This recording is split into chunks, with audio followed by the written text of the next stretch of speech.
Welcome to Sociology 102, Police Violence, Black Lives Matter, and the COVID-19 Pandemic.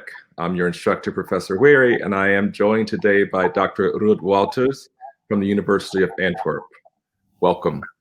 Yes. Hi, Fred. Hi. So in this course, we've been talking about the Black Lives Matter movement, its origins, its aims, and now we want to turn to some of the factors that lead these movements to be more or less persuasive to different audiences. And so for that reason, it's great to have you here since you've done this kind of work in two very different countries, Belgium and the US. So tell us what motivated you to ask why protests are persuasive in some moments, more likely to be persuasive in some moments than in others. Yes, that's a good question. So what motivated me are basically two things, I think. First of all, curiosity. So I think that's a good starting point for any researcher. If you're fascinated by something and you ask a lot of questions about something, then if you're a researcher, try to study it. And the second thing that motivated me was family pressure. And let me explain this. So when I used to talk to friends and family about studying social movements and protests, often, very quickly, the conversation started to center on the impact of protest. And most of my family and friends argued that, well, is protest actually worth the effort? Has it any impact? They seriously doubted that. And this, as a student of social movements and protest, this frustrated me, their doubt, although they're probably right, especially because I didn't study that key question myself. So therefore, I started to familiarize myself with the vast literature on movement outcomes, which deals with a lot of different potential outcomes like public opinion support, electoral consequences, but also effects of protest on the life courses of the participants themselves. And reading this vast literature, my takeaway message, my perhaps quite blunt takeaway message of that literature is that this literature on movement outcomes especially focuses on policy consequences of protest. So that's the first one. And the second one is they especially stress the structural contingencies for protest impact to come about. So protest can be powerful, protest can be potent if it is met with the right constellation of structural factors, like, for instance, wide public opinion support or political allies in power in the US, for instance, democratic president, or in European countries, because protest is most often left-wing here, with socialists or Greens or centrist parties in the executive. Another factor would be favorable media coverage.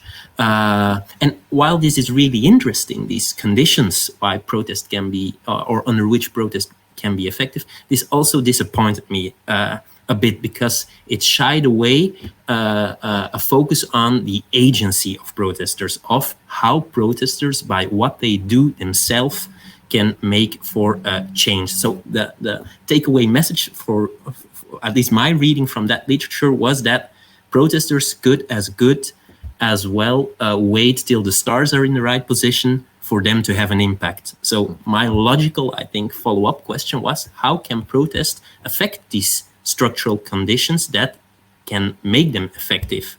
And I decided to focus on how protest can sway public opinion, how it can increase public support, because this previous research showed is a crucial amplifier of a protest signal. Yes. Yeah. So, and the great thing about the way that you're framing this question is that it led you to Charles Tilley. We call him Chuck. Yes. And he's a political sociologist who does a lot of historical work, and he came up with this concept of the WUNC. So talk to us about that concept. Yes. So Tilly, with his, I speak about it like wonk.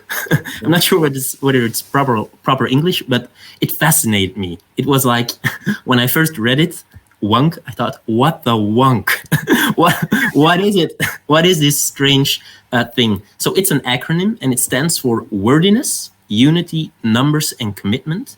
And Tilly argues in his work that it's also some kind of formula. Basically, wonk equals impact. The more protesters or social movements succeed in coming across as worthy, as unified, as numerous with many people, and as commitment, the more likely that observers of protest, politicians or the general public, are impressed by these protesters. And the fascinating thing was that it logically made sense to me, that framework, but I didn't really find any strong empirical test of this idea that was floating around in the work of Charles Tilly or Chuck Tilly. Yeah. So I decided to test this empirically, this idea that wonk matters because it affects people's perceptions. Yes, and as we talk about wonk, let's start with the first of the wonks, the W. Yes. When we think about worthiness as a variable or as a factor, what does that mean exactly? What does it look like? Yes. Well, worthiness, I believe, if I'm not mistaken, in the work of Tilly, he describes it very briefly as sober demeanor and the presence of clergy. And there's not much more else about it. So you're basically left clueless about what worthiness exactly means. And I think it's a very difficult concept if you start thinking about it. What does worthiness means? It seems as if it has to do with dignity, with deservingness. But how do you operationalize this, especially in an empirical study? And I decided to tie this concept of worthiness to a longer standing debate in social movement literature, and it deals with disruption versus moderation as a social movement strategy. So for me, in my operationalization, or how I operationalized it, worthiness means peaceful protest, non-violent protest, in the style of Mahatma Gandhi or Martin Luther King. And my reasoning behind this was that in most democracies, states have a monopoly on the use of violence. So if people, for instance, demonstrators, get violent in the public domain, start rioting or looting or destroying property, people will condemn this. So this is a strongly shared social norm in most societies. I believe there's a big however, of course, that is the use of violence by the state must be proportional. If it's out of proportion, if authority force is used unjust, then non-worthy behavior or violent behavior might become worthy. And I think that in the George Floyd protests, so the Black Lives Matter protests recently, I think when it comes to unjust authority, that the video images of this killing really show this. And this. So my basic point is, so I operationalized worthiness as peaceful behavior, but I think in certain circumstances, non-peaceful behavior, so violent behavior, might be worthy as well. So, yeah. Yes, but and one of the things that we all face when we're trying to systematically examine social life is having to make some really clear decisions about what we mean when we say worthy, what we mean when we use a particular variable and we say we're observing this variable in a specific set of cases.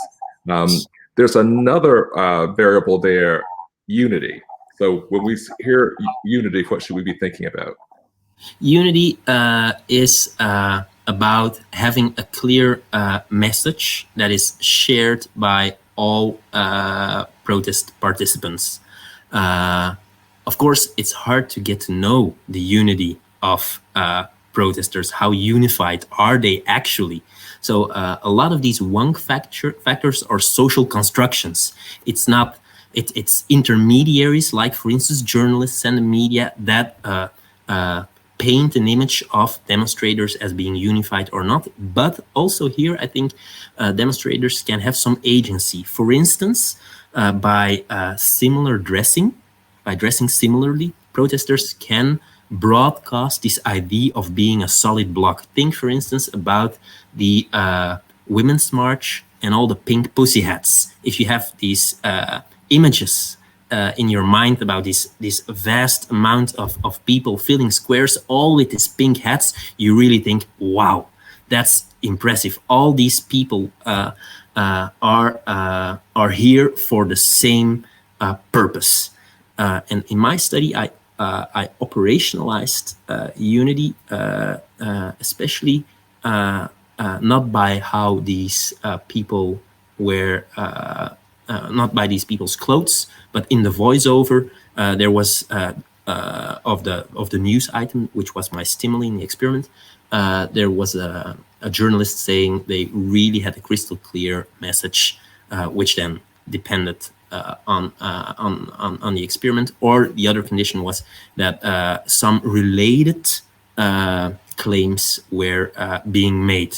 So for me, being unified is about having a solid, clear message and protesters staying on message. And what I found was that unified protesters succeed in winning public support compared to less unified protesters.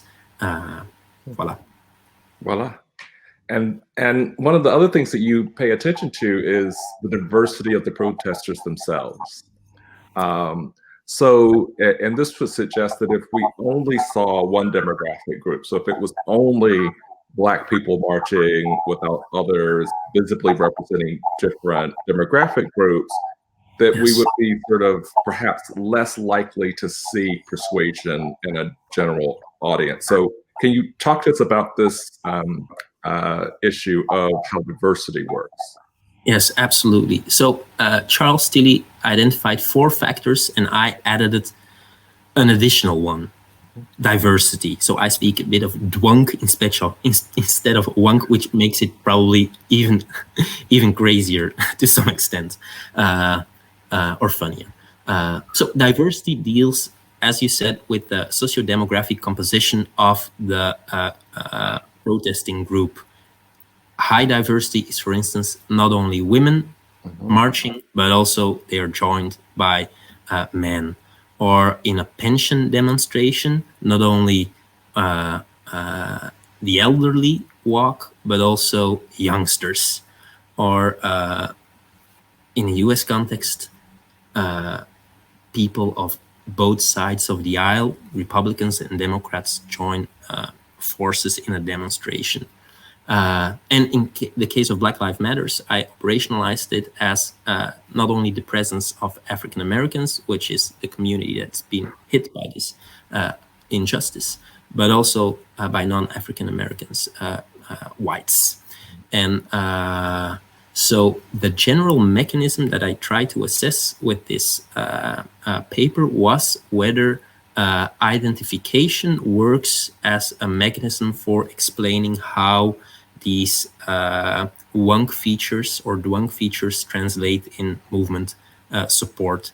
And the basic framework relates to social identity theory, which says that people divide society in groups and out groups. There are continuous processes of self-categorizations, and people want to have a positive self-image, and that's basically how it works. And what I expected was that diversity, if multiple social groups demonstrate, then it becomes easier for multiple groups to identify with these protesters. And that's what I find. So basically, for African American respondents in my experiment, whether the protesters were diverse or whether they were unified, didn't significantly matter. For non-African Americans, this mattered. So, and I think that makes sense. So it's not that Black Lives Matter demonstrations consisting of only African Americans are less attractive or less easy to identify with for African Americans, because their group is represented in the street. The same hold for unity. And here I have to tell you about the operationalization of unity, because it primarily dealt with police brutality, but the other claims that were being made dealt with racism. And so again, that's not too far off of what African Americans experience. It doesn't make identification much more difficult. For whites, on the other hand, the fact that that the group was diverse, that they could diverse, so that also whites participated, made it much easier for them to identify. And so I find evidence that indeed the effect of diversity is mediated by identification. Of course, that's not the only mechanism that could be at play. Another mechanism might simply be that might be a self-interest reasoning. So if only African Americans demonstrate about police brutality, then people might say, well, this is out of self-interest, which in this case, of course, is completely understandable. But if many people demonstrate of diverse communities, then it becomes more of a general interest issue, probably. So that's basically the diversity finding. And so I think that the demonstrations that are diverse are much more persuasive, are much more powerful in getting general public opinion support at your side. For certain subgroups, it might be totally unnecessary. If it's about factory workers of a closing factory work, it doesn't really matter for these other employers that people from other companies are demonstrating. They are on the side of these demonstrators anyway. And one of the things too that is striking about your work is that you start out reading theory that's based on historical archival work, and you move to conducting experiments. So let's talk about your use of experimental methods and how you use experimental methods to think about the Black Lives Matter movement. Yes. Well, causation is a thorny issue in the social sciences. There is this baseline about correlation is not causation that you get in your first courses, statistical courses. And so most surveys or studies are cross-sectional. And so it's very hard for a social scientist to assess or to prove causality. One of the most neat ways to do this is by running an experiment. And I'm sure that in methodological courses you will get much more information about it, but I think the key is that randomization is matched with so the fact that you randomly assign a certain very intelligently composed stimuli to a random group of people, so that you know for sure that if there's a difference in the after measurement, that it's a consequence of the stimuli and nothing else. And so that's why I decided to design an experiment. Of course, there are other ways to get to causality in the social sciences. Experiments are not the only way, but it's the way that I was most comfortable with, given my outcome variable. So if you try to disentangle complex processes. Process tracing might be much more interesting or relevant or appropriate. But so I decided to go for an experiment, and how I did it was basically a lot of fun to do, and I think it's also quite. It's not easy, but I think it's nice to conduct an experiment. At least I really enjoyed it. So I made a movie clip, basically a fake news item. Because I think most people are bystanders of protest. They do not witness it directly.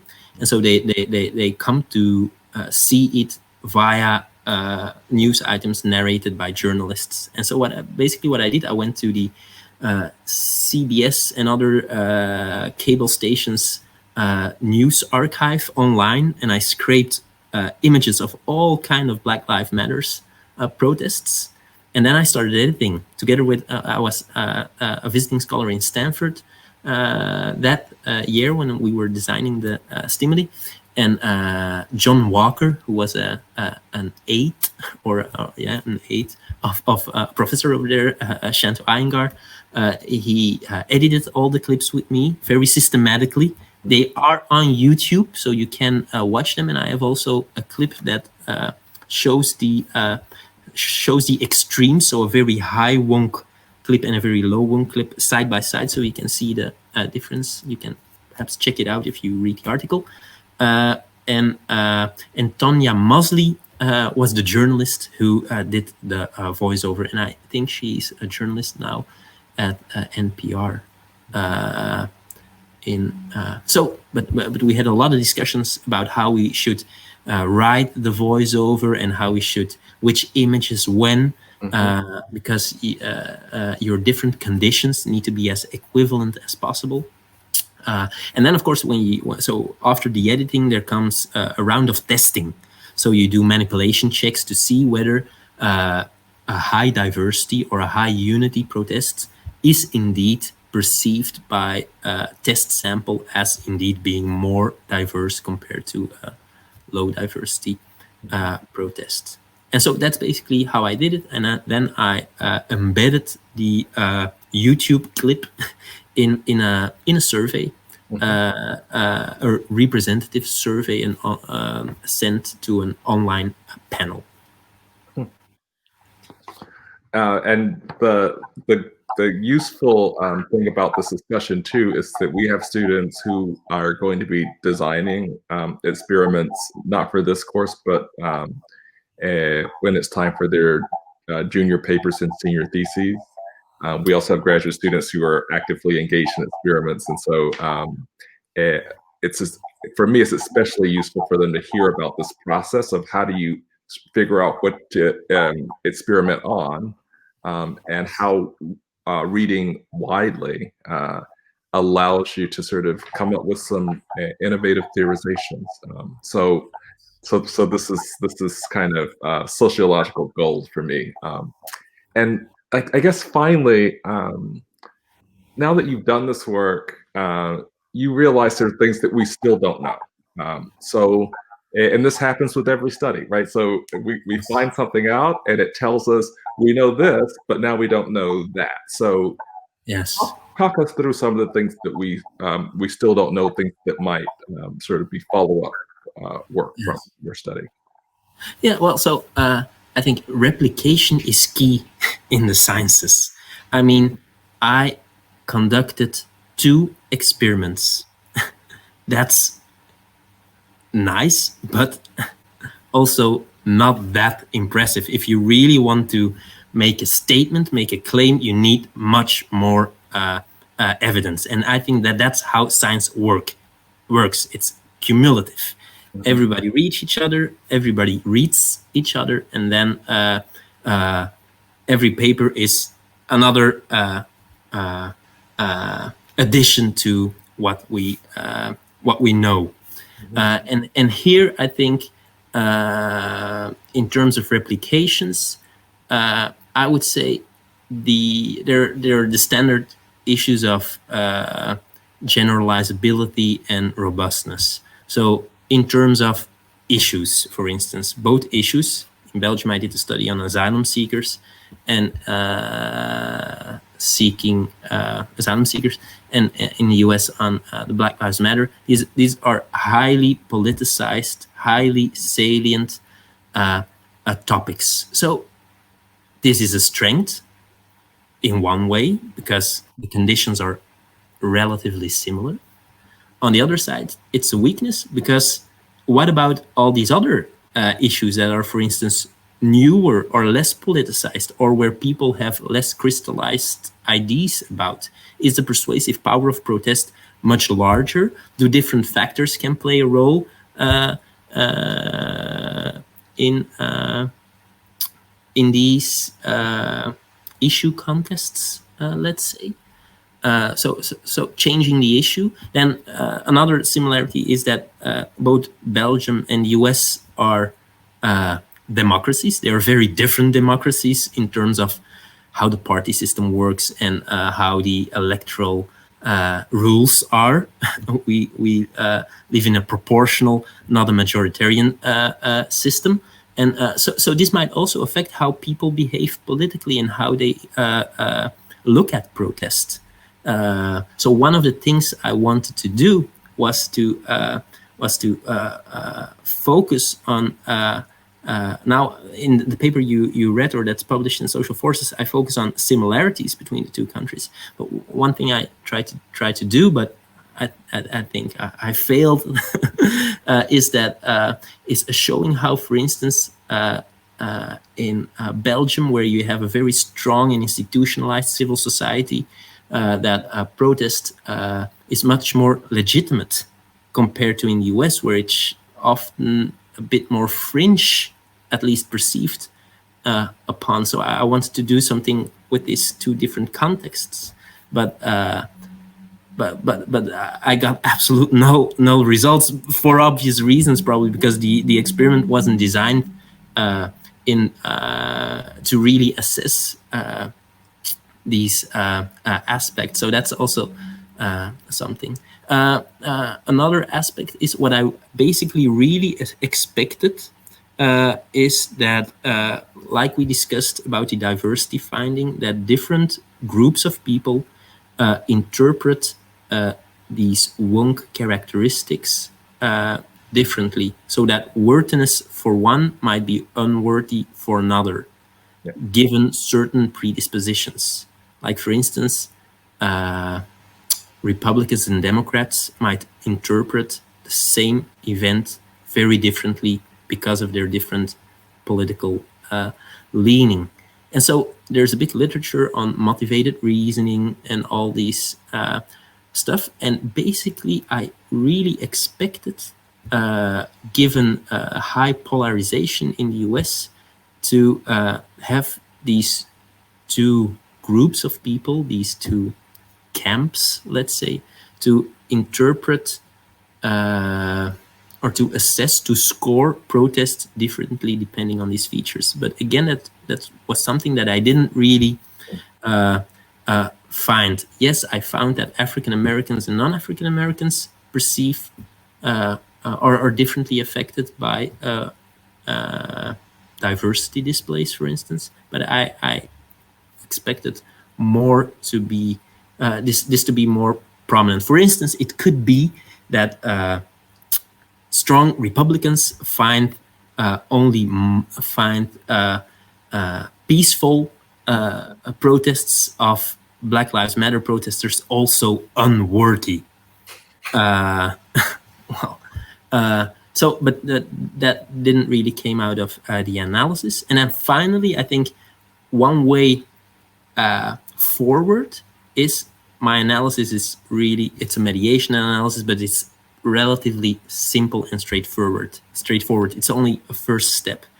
And in the original theory of Charles Tilly, he really thinks about wonk as a multiplicative system. So with a lot of interaction effects between the different factors. So high worthiness can compensate for low numbers, or for instance, high commitment can compensate for low numbers, or high worthiness or high numbers and high unity, which is difficult if you're with many, but everybody shares the same message, that would amplify the effect. So these relations between the factors, I think it's interesting to tease these further out. But I'm not sure whether the experimental method I used is the most appropriate one.